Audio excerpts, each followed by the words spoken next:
Yeah.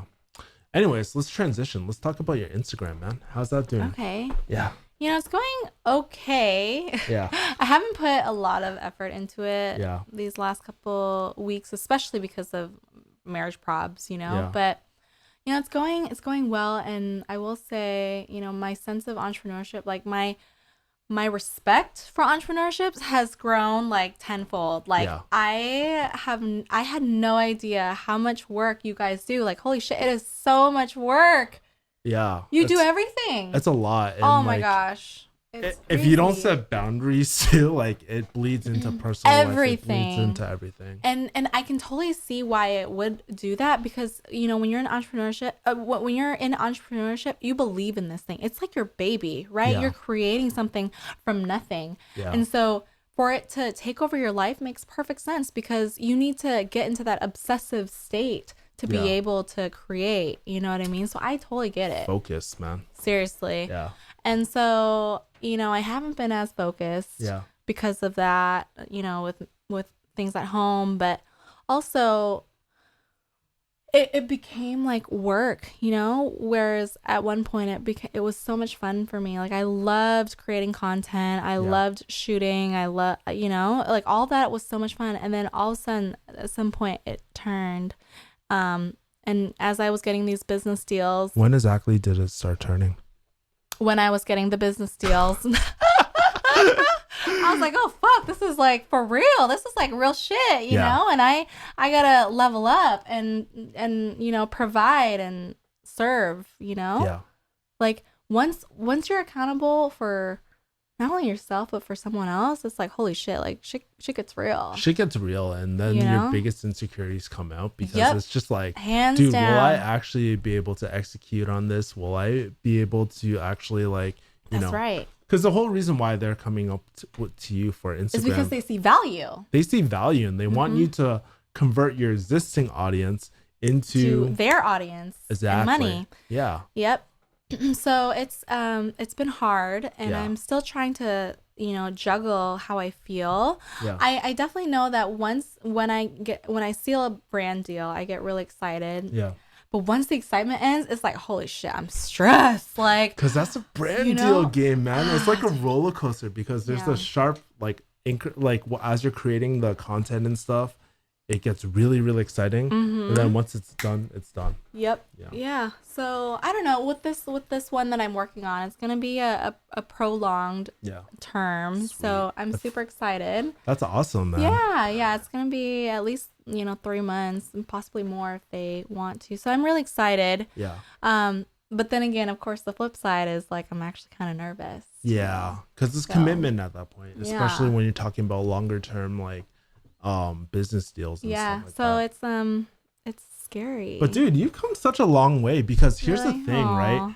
I remember your first brand deal was like with some watch or something. Yes, like that. Jordan watches. Yeah. Oh, yeah. Oh, really? 2 years ago. Dang. Yeah. 2 years ago.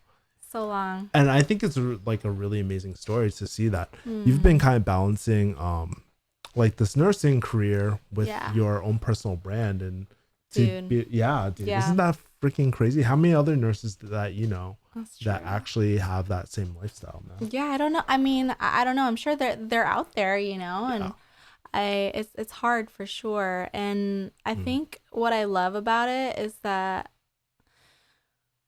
one of the things that I really strived to do was to, make, like, I never wanted to feel like I was working ever, so even when I'm going to work, like it doesn't feel like work for me, and that's what makes it enjoyable. Yeah.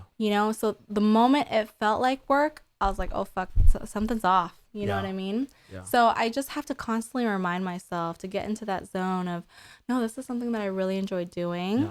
Yeah.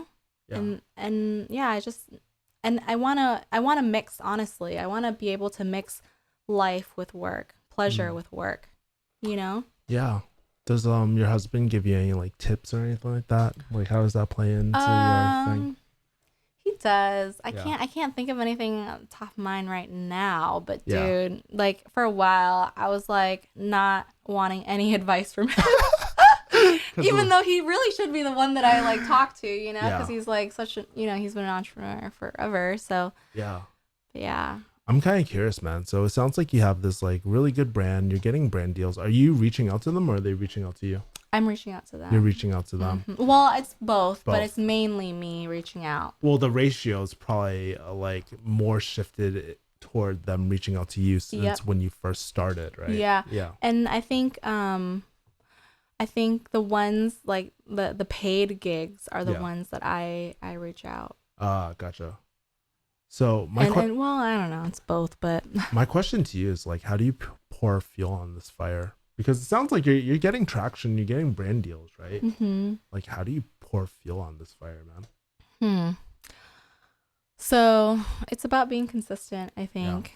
Yeah. You know, I think it just goes back to basics. Like, you got to be, one, consistent. Yeah. Two, you have to provide value. Yeah. Right? There's a reason why people want to follow you, because they find value in something that you're providing them. Yeah. You know? And then three is just being authentic and real. Like, people can totally tell when you're like being fake, you know? And so I really try to like be real. And lately it's been so hard to be real for me because I want to keep, you know, things private at home. Yeah. But then again, it's like I have just this natural tendency to be open and honest with people. Yeah, you are an expressive type of person. And it's been so hard for me. And so I've been really struggling with that on Instagram. And I haven't been posting because of it, because I want to provide like positivity and stuff. But when you're going through something like this, it's hard to get to that space where you feel like you can. Do you feel like if you did share, it would be kind of like disrespectful for your husband and stuff? It could be, for sure. And I'd have to have his, you know, like, okay, you know, like, because it involves him. Of course, yeah. You know? That's why we didn't spill any sexy details on this podcast. You know? Maybe next time. Maybe in a year, I'll tell you. I know. Cool. When we've recovered. Yes.